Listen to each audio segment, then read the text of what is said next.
No way. What did we do? Okay.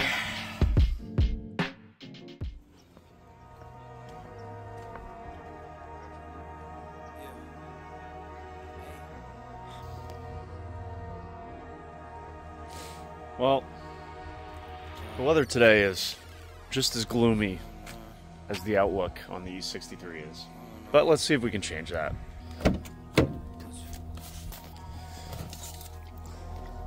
Hey, all work, no pleasure. I ain't here to make friends, big stepper. Hey, bad guy, Heath Ledger. Ready for wherever, I'll be front and center. Don't fly too close. Man, it's a miserable day out today. Welcome back. The Mercedes debacle continues. If you're just joining me on this quest here, boy, are you in for it. But if those of you guys who are returning know that we've been working on my 2010 E63 AMG on and off for 8 months now, mostly off, trying to figure out what this misfire is. It's got a random misfire that only occurs between 1300 and 2000 RPM.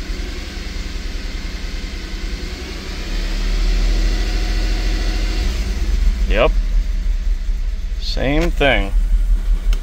It runs fine at idle, it runs fine above 2000 RPM. Doesn't matter if it's in drive or park or free revving, whatever it is, only does it at these very specific RPMs. In the last video, I rebuilt the cam adjusters, all 4 of them. Again, I just did that about 2 years ago and 10,000 miles ago, because I was hoping, or the dealership had led me to believe that there was a problem with one of the camshaft adjusters. I didn't see anything, rebuilt them with some beautiful new 6.3 Motorsports cam adjuster plates, skeleton covers, put it all back together, exact same thing.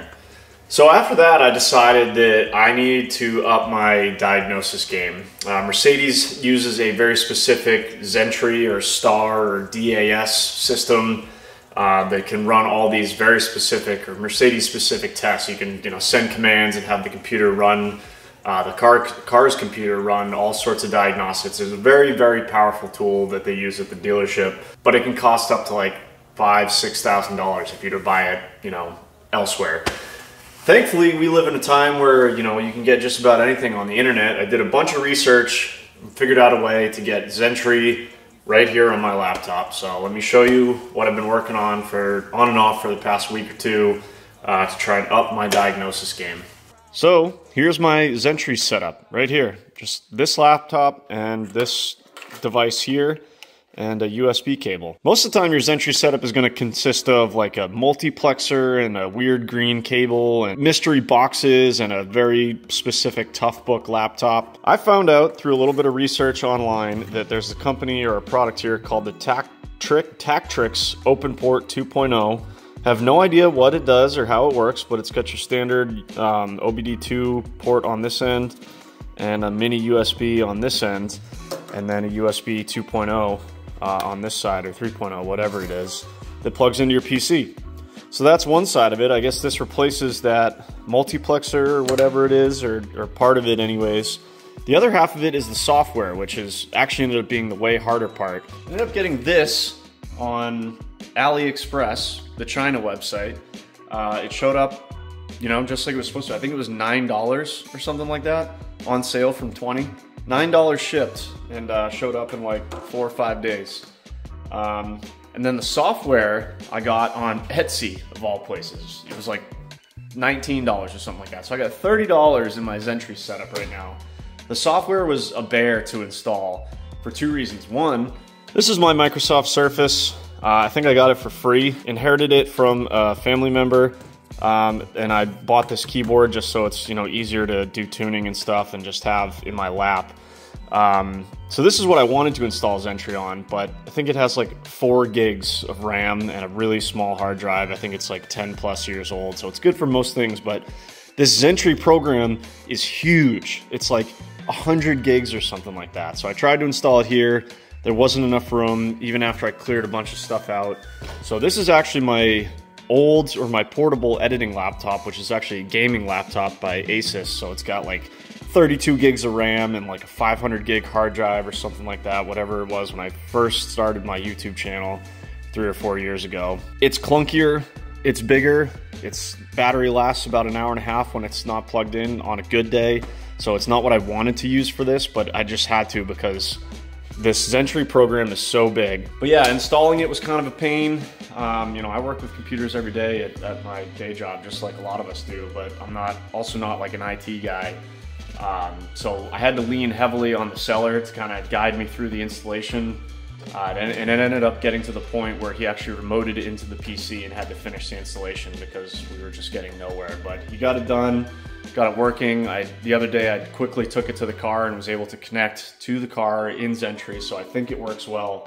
But that's basically where I'm at. So right now, what I'd like to do is go out in the car and just start playing around with this and see if I can figure something out. See what tests we can run and see if it can give us any better indication of what might be wrong with this thing. All right, so we are in the car, so let's open up Zentry. Here's our Tactrix open port. So we select OK. Sometimes it takes a while to boot up. Click passenger car over here. You can enter the VIN or just click over here, select your chassis. This is the W212. And we have the E63 AMG sedan. So this process usually takes a minute, but it's going to basically confirm the VIN, or connect to the vehicle, confirm the VIN, and then read out some of the ignition must be set manually. Okay, so now it has the VIN. I guess it's not happy with what I selected as far as the W2. Yeah, it's M157 engine. We have the 156. So let's hit continue. See if it corrects itself. Yeah, now we're at 156. So this is probably going to take a minute. Also, when I left off in the last video, I mentioned that my intake Y, the plastic thing there, was one of the retaining clips was broken. I was very doubtful that that was going to be our issue, but I hopped on eBay, bought a new one just so that I wouldn't have broken clips on mine.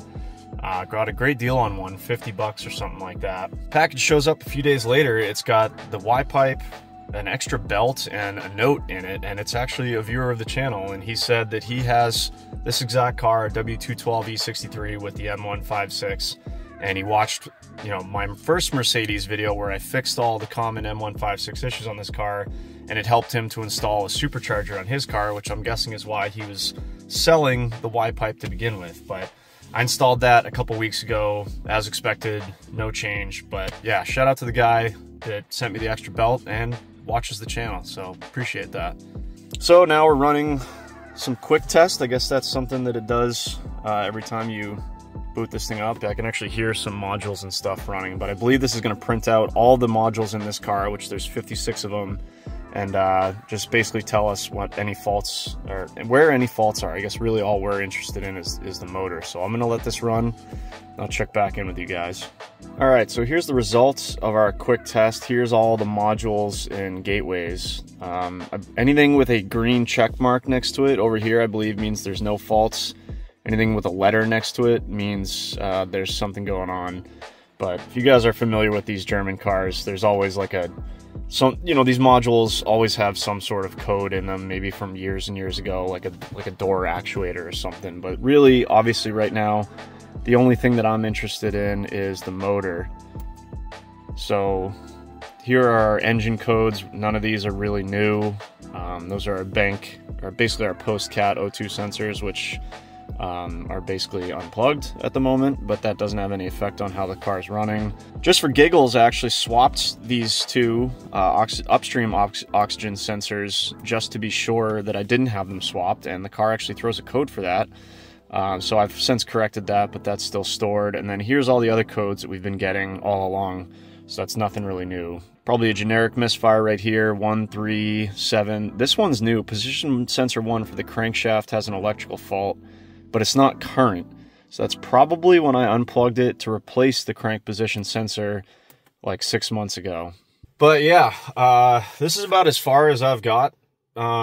And I don't want this video to be me just talking at a computer. So at this point, I'm going to play around a little bit, see if I can find something that's relevant to what we're looking for, and then I'll check in with you guys. But this software is seemingly very powerful, and I'm far from an expert. Really, actually, no idea what I'm doing. So, but I'm just going to see if I can find any clues as to, you know, what could be going on here. First things first, just clear the codes. That always fixes it, right? All right, so been messing around with this for 30 minutes or so. I did a cam position relearn, which when I previously messed with my camshaft adjusters, I paid the dealer like 150 bucks to do this. So I just did that. This right here. We come back to actuations. I'm going to attempt to actuate the camshafts because I think this is what the dealer said, that they sent a command to actuate the cam and it did not.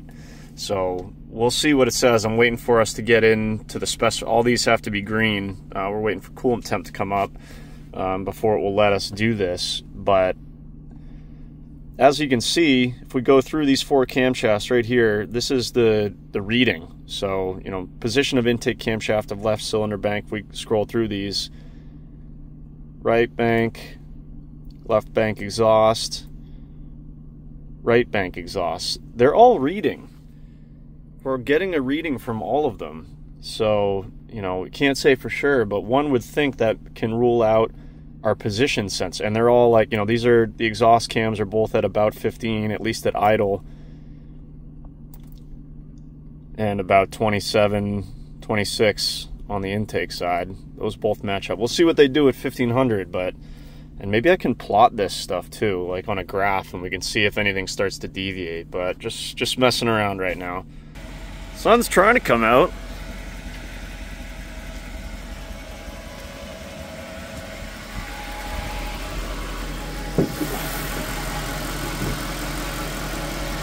Got the battery charger hooked up. The computer likes to see greater than 12.5 volts, and you certainly don't want to run it low when you're doing diagnostic stuff like this. All right, so I just did the intake cam on the left bank. We just got to rev it up to like 3,000 RPMs, then we should be able to click this button here and it will activate that camshaft. We'll see if it works.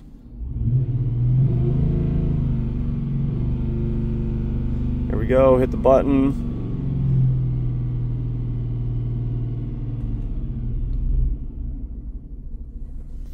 And now we're in limp mode. Maybe I let the RPMs drop too low. I don't know. I don't really know what I'm doing. It worked on the first one, but I don't understand why it lets you activate the camshafts. Like I just want to, like, with the engine off. Well, I guess you need oil pressure to do it. I don't know. Gonna keep working on this. We'll see. All right. Not really getting anywhere, but running some checks. Let's check the left exhaust camshaft solenoid. We gotta rev it to like 3,000 RPMs, then we can actuate and deactivate the camshaft.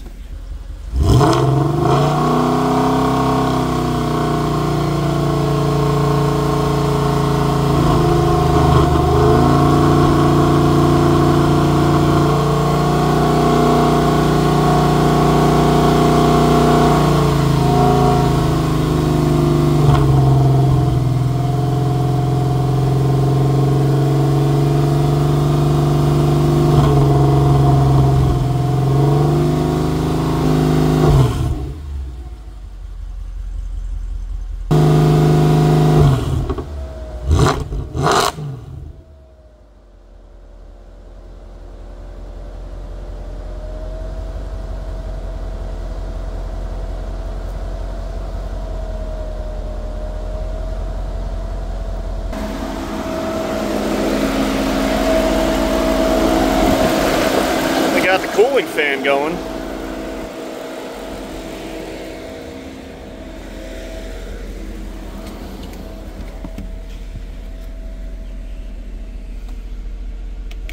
I don't know, guys. How many times have I sat in this driver's seat and said that over the last 10 months? You can hear the engine pitch change and the RPMs drop, so it's doing something, but it says actual value, position of camshaft cylinder, whatever, reaches the specified value, which is up here, as soon as the actuation is activated. And as soon as you hit that button, it goes to like -20, which is way out of spec. But then it goes back to -15 and runs good. And like, I don't know, it just doesn't seem consistent. Maybe I'm not doing the test right, but I was hoping there was a way we could just send a command to like open or close the solenoid itself to make sure that was working. But Zentry here wants you to run this thing at basically 3,500 RPM and then be hitting these buttons and kind of also interpret the data, which is hard to do. So I might call it quits for today. Maybe research a little bit more, see what else I can find, poke around, and you know, we'll go from there. But overall, pretty happy with my Zentry setup for 30 bucks. I've been running, you know, tests, and I've done cam position relearns, all for 30 bucks. So we know it works. So everything you need to do this will be in the description. Like I said, there's only 2 things, but there's a lot of, you know, bad information and a lot of different ways you can do this out there. So I'll leave the links for what I did in there, and hopefully you can help diagnose your Mercedes or Maybach or whatever some of those other brands were. But the hunt continues.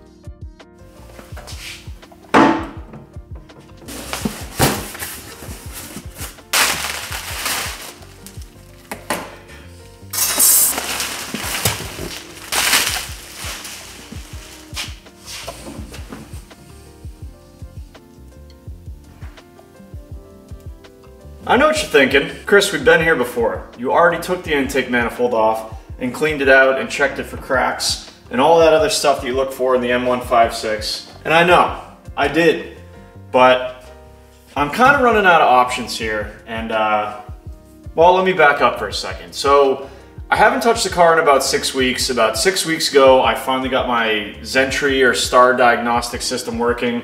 Ran a couple of tests with inconclusive results. And since then, the Mercedes has once again been put on the back burner, and I've been working on other projects, have not touched it. But in that time, I've been doing a little bit of research and brainstorming and soul searching, and also just wanted to physically turn bolts and you know, start picking away at this car a little bit. I decided that if I'm going to pull the intake manifold off, to double, triple check that there's no leaks or vacuum problems or anything like that, we might as well replace the throttle plate. So I checked this, mine in the last video. These are magnesium, just like the rest of the intake manifolds, but they frequently corrode and cause an internal vacuum leak, which can cause misfires, and you'd never be able to see it from the outside. So I figured we'd take this thing off. I took it off earlier this evening, only took about 15-20 minutes, pretty easy to do, especially when you've done it once already. And ordered this up a couple weeks ago. This one is aluminum, so it will not corrode as bad as a magnesium one will. It comes with new gasket for this part, 2 new intake manifold gaskets. I got those special one-time use bolts from my buddy down at the dealer here, all 10 of them, so we can put that back together. But you know we gotta do something while it's out, while we're in there. Right behind you is a car that I am flipping. And the color is Ford Dark Shadow Gray. And I'm not gonna tell you what that car is yet, just because I'm not sure how the timing of that video is gonna work out.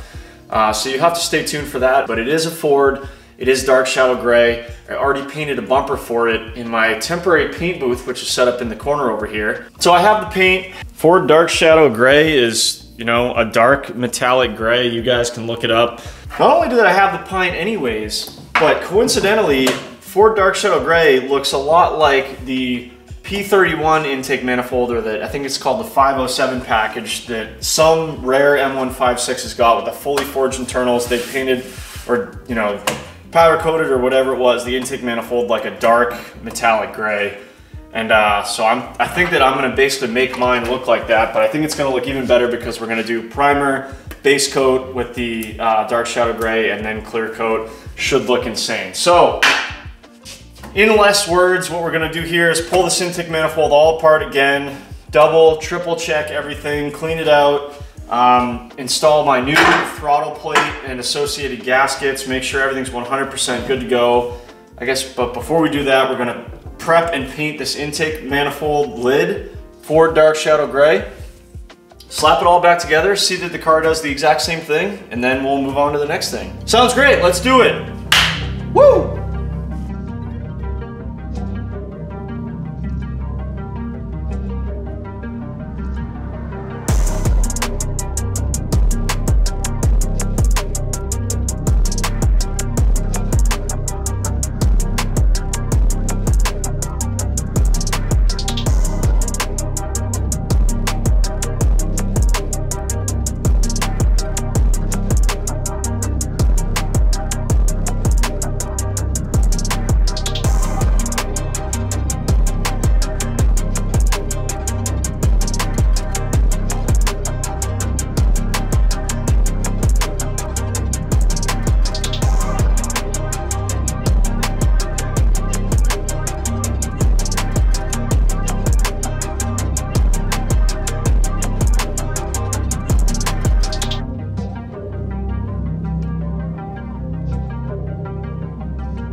Damn!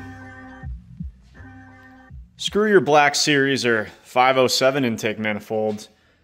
This thing blows that out of the water. The homemade paint booth came in clutch. This thing came out absolutely incredible. It is a few days later. I don't know how I'm gonna break all this up. I painted a bunch of parts. An intake tube for the Lightning, the intake manifold. I also re-sprayed the Mercedes grill. That's an OEM grill that I had painted black a couple years ago when I first got the car, and it was chipping. I'm not sure if I used adhesion promoter or not the first time, but sanded that down, sprayed that in gloss black again. Even though the car doesn't run right, it's got to look good. So did that while I had the paint booth up. But yeah, made some big progress on the intake manifold here. First off, got this new throttle plate in. So basically disassembled everything. Got both throttle bodies on. So these are the Bosch throttle bodies. You can see the M156 and AMG part number, just like every part on this car.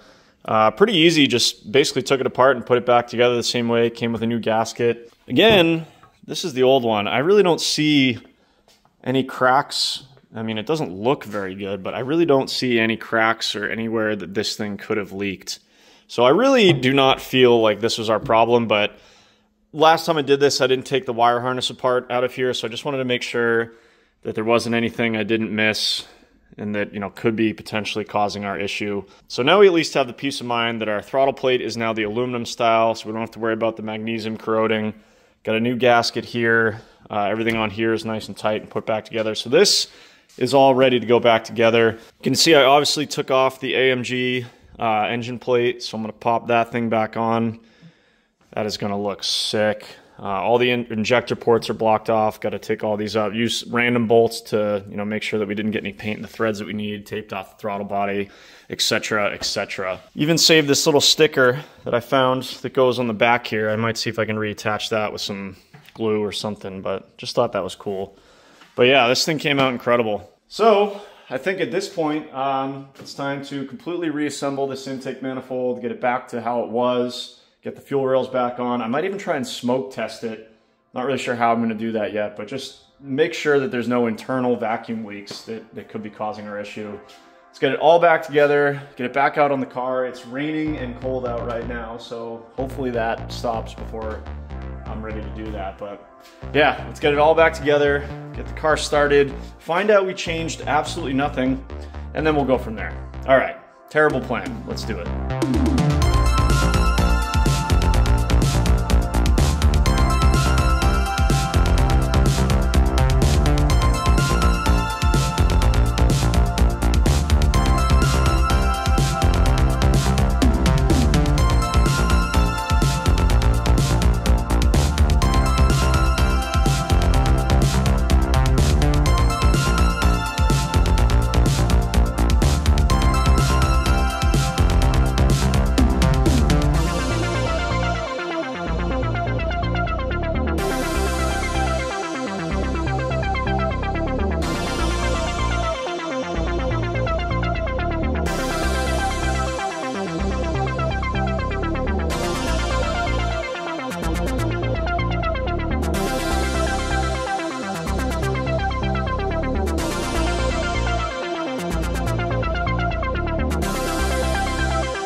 Whoops. Kind of went a little bit backwards here. So as you guys saw in the B-roll, I decided to smoke test the entire intake manifold, kind of step by step as I was putting it together. Got the new throttle plate on, thing was sealed up tight, didn't see any leaks. Then I put this bottom plate or whatever you call it on and put a glove over the throttle, or not the throttle body, basically the manifold opening or the plenum, if you will. This part right here. And I started seeing everything else looks sealed up tight, you know, around that area, no issues there. And I started seeing stuff leaking out a couple of the injector ports. And the injectors, obviously in a fuel-injected motor, spray directly into the intake tract and are therefore subject to boost and vacuum, which is why, you know, if you have, for example, a boosted car, you have a fuel pressure regulator that is 1-to-1 with the boost pressure so that the injectors are not flowing less due to the boost that is being applied to the intake manifold. Anyways, I wasn't really sure how this thing was set up. And I knew that even the injector O-rings would seal here and obviously seal any of that up, but I was afraid that there might be something in here that I wasn't seeing. So I decided to kind of screw myself and take it all back apart and get this plate off that not a lot of people talk about in the M156 world. I really didn't see almost any information on people that have taken the intake manifold this far apart, probably for good reason, because it appears the gasket here, it was some sort of silicone at the factory because it came all apart. And upon further inspection, if you look at where the gasket goes, it goes around the whole intake port, and then nothing seals right here. So this is aluminum on aluminum, which means that if there's pressure in here or smoke in here, it could leak out through here and then come down through the port and look like a vacuum leak. So I probably didn't need to do this, but and now that I see what this gasket design looks like, I know that I didn't, but we're here and now we have to. So let's clean this all up, get all the old gasket material out of here, put like 17 cans of brake clean on here, get that surgically clean. Same thing over here, get all this old gasket material off. And then I think I'm gonna use this basically gray RTV. In this case, I'm using Permatex The Right Stuff, but it's gray. I think it says you can use it in 1 minute. And I think this is probably similar or identical to what was used at the factory for not only this seal, but this one as well. What I'm probably gonna do is put it down, let it tack up, or basically form a gasket, and then we'll kind of squish it down. Again, you know, probably not our issue, but I figured while I was here, I was trying to be as thorough and as diligent as I can with this intake manifold so that when I do finally put it back on the car, once again using those one-time use intake manifold bolts, which is another reason why I did this, that it doesn't have to come off again. Of course, I wish I did it before I completely repainted and refinished the intake, but I put some painter's tape on there, so hopefully it won't get scratched or anything. But let's clean this up, clean that up, get some new gasket material all in all of these areas, smush these back together, bolt the whole thing back together. I'll triple check again for vacuum leaks anywhere. I really don't think we're gonna have any. I think we can feel confident that this thing will be good. And then put it back on the car and realize that we changed nothing. Okay.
You know, kind of looks out of place with everything else being kind of dirty, but I'm liking what I'm seeing up here. I'm happy with this color, happy with the painted intake manifold, which is back on, by the way. Next afternoon, Rain finally stopped. It's actually a decent day out today, so came outside, got the M156 all assembled again. Hooked up my scanner, not Zentry because my editing laptop is inside and I'm lazy.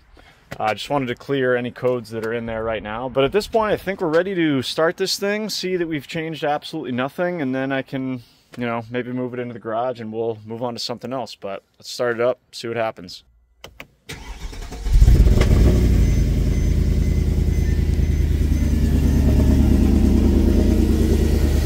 Little rough first startup.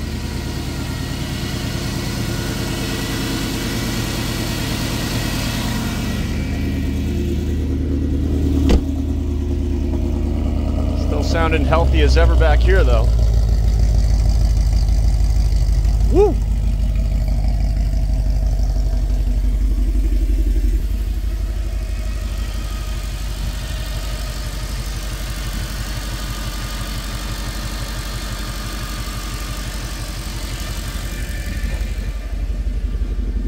All right, time to do the test that we are all so familiar with.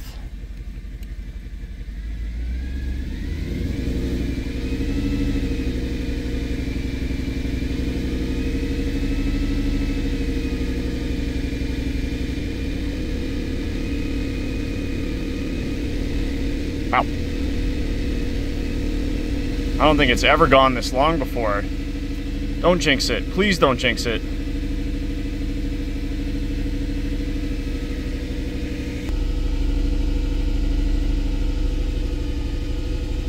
No, it has definitely never run at 1500 RPMs this long for 10 months.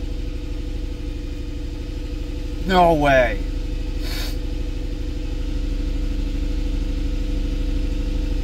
What did we do? Let's see if we're getting misfires. Still going. This is easily the longest we've ever gone.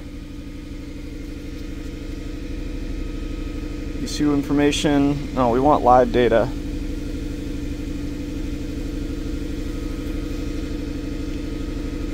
No.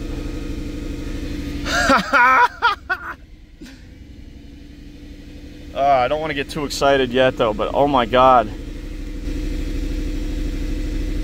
Okay, we have 3 misfires on cylinder 1. Oh, now they're going up.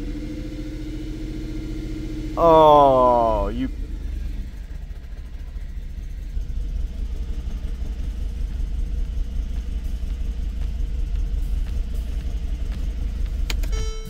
Okay. So what did we learn? I made a point to do it this way this time by starting the car and not letting it get warm and getting right into this test. Because I've been reviewing footage and I think that this has something to do with either temperature or oil pressure. And I say that because it seems like when the car is cold like this, you can rev it at 1500 RPMs for, you know, a minute or more at a time.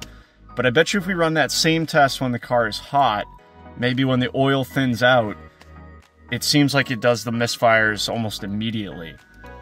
So does that mean, like, and so where I'm going with this, is it possible that when I did the camshaft adjusters, I missed something? Or maybe it's in those covers or those wear rings, but there's an oil pressure that's not allowing those adjusters to adjust properly, and as the oil thins out and gets warm, it becomes more apparent. Oh, damn it, that is the longest this car has ever run at 1500 RPMs in a long time. But yeah, bank 1, still not happy.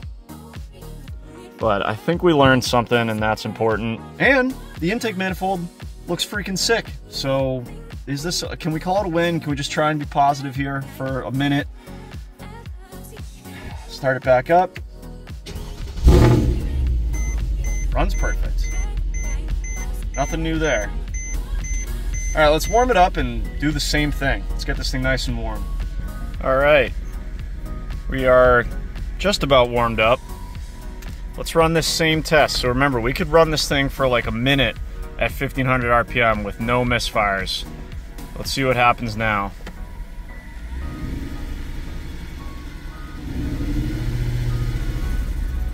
Immediately.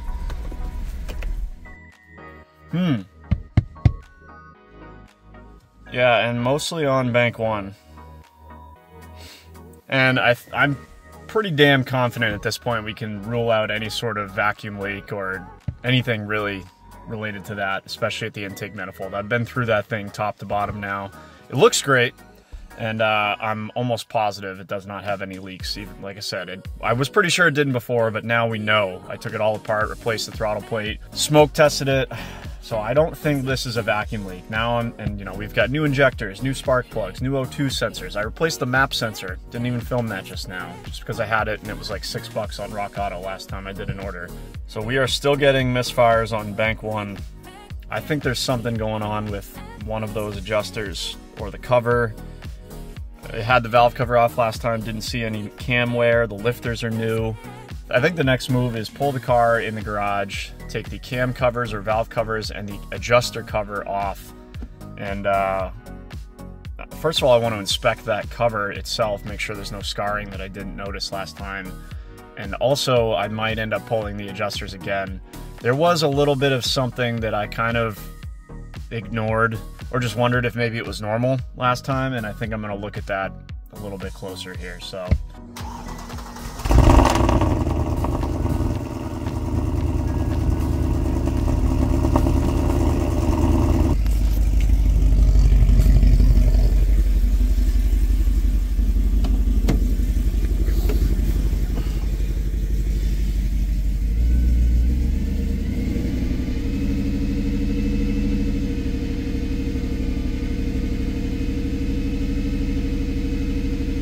Yep, same thing. Very repeatable.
Well, been here a time or two before. Next day, car, well actually like 3 days later, but car is up on the lift, getting good at this. Got the valve cover off, the cam adjuster cover off, and both cam adjusters removed in 20 minutes, 25 minutes. Definitely getting my money's worth out of those Mercedes Amazon timing tools. So got both adjusters out on the bench here.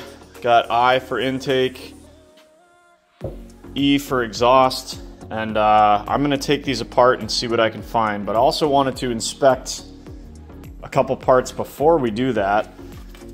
This is the cover itself, and the way these work is those little ports up there get oil pressure sent to them via the solenoid, depending on when the PCM commands for timing to advance or retard.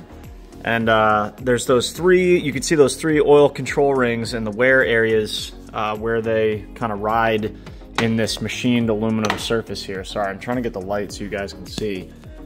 I think that this wear is normal, these three rings. Like, I don't feel that with my finger. It doesn't catch on my fingernail.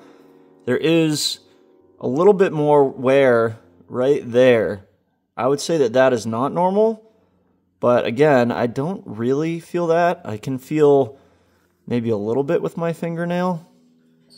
Something, you know, got in there and wore that down. Other side looks pretty good, I guess.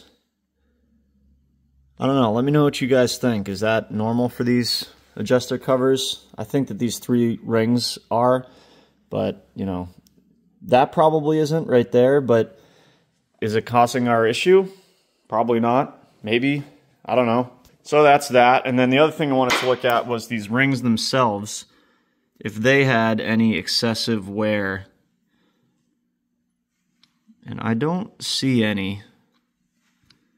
I mean, don't really know what I'm looking for, but I don't see any like metal on metal contact really. Same thing with the one off the exhaust. Yeah, as is typical with this project, no smoking gun yet, but again, this isn't stuff that, you know, when I took these apart a month or so ago, I was, you know, more focused on rebuilding the inside of these, and there's something in there that I still want to show you guys, but I didn't really look at those rings or the sealing surface on the adjuster cover itself, so I wanted to take care of that. So right now, let's keep the progress going. Let's bust these adjuster covers off, take a look at the inside and see what we can see, and then we'll kind of go from there. Also, while I'm here, I think I'm going to get the grill back on.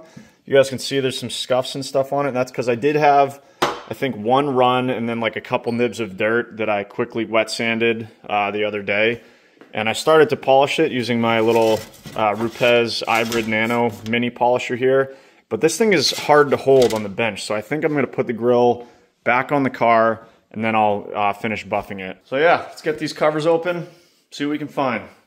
The hunt continues.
All right, got everything laid out on the surgery table here.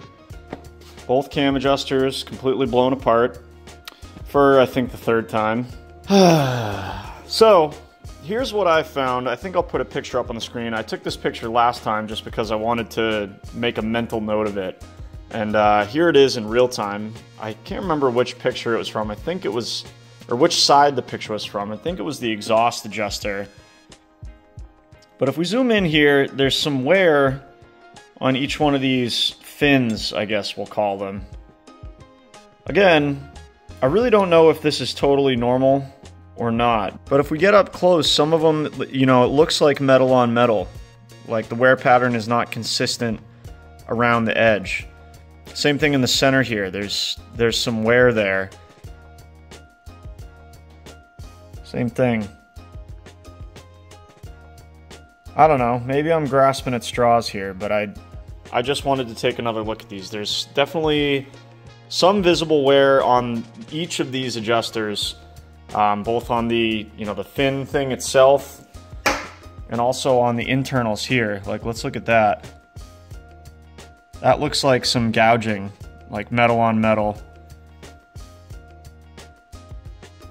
See how it's different from the top to the bottom, especially down in the corner there. Keep going. Yeah, that one's pretty bad. That almost looks like a, you know, a rod. You take a rod bearing out of a motor that spun a bearing. Again, I don't know if that's normal, but I just doubt it, you guys. So here's my working theory. And it's a definite theory at this point. But again, I'm kind of running out of options on this car. And stuff keeps pointing back towards something in the variable valve timing. Because if you remember from the first, or after the first video, but before the second one, I found that the issue goes away if you unplug the variable valve timing. If you also recall, the dealership called me and said, hey, it's the cam solenoid, the cam adjuster solenoid. And I said, fine, replace it. They replaced it and it didn't fix the issue, so they put the old one back and didn't charge me. That's when I picked it up, or when they said it needs 4 cam adjusters, it's gonna be, you know, $5 grand. And I said, stop right there, I'll come get it. So we've now, I think, eliminated the intake manifold or any sort of vacuum leak. We've obviously eliminated injectors, spark plugs, coil packs. We move coil packs around. The misfires do not move around. It keeps coming back to this passenger side or bank 1. I've rebuilt the adjuster back plates. There's no noise. The cams look good. O2 sensors are brand new. I think if this was an electrical issue or an ECU issue, it would be showing up at all RPMs and wouldn't be as temperature dependent, but again, I could be wrong. But my working theory is, and this is kind of reinforced by the fact that this issue seems to basically go away when the car is cold and then comes back and shows up much quicker when the car is warm, is that we have an oil pressure control issue with the variable valve timing. So I'm thinking when the car is cold, you know, the oil is thick and viscous and these little micro scratches don't matter as much, and the car is able to adjust the timing and or keep these locked as it desires. Then the car heats up a little bit, the oil heats up, thins out a little bit, and it starts seeping past those little micro scratches a little bit more. And now all of a sudden the cams are out of spec, car throws misfires, goes into limp mode, and we know the rest. So that's my theory. I really hate to do this, you guys, and this video started out so strong with the diagnosis, but the Zentry program was not as definitive as I was hoping it was going to be. I was really hoping I was going to be able to run a test that would say, yes, this part is bad, but what no one tells you, or what no one told me, is there's a lot of interpretation required there. They basically tell you to run the test and say, did it run as expected? And you're like, I don't know, maybe. I couldn't really tell with the adjusters, but I see physical wear on the adjusters.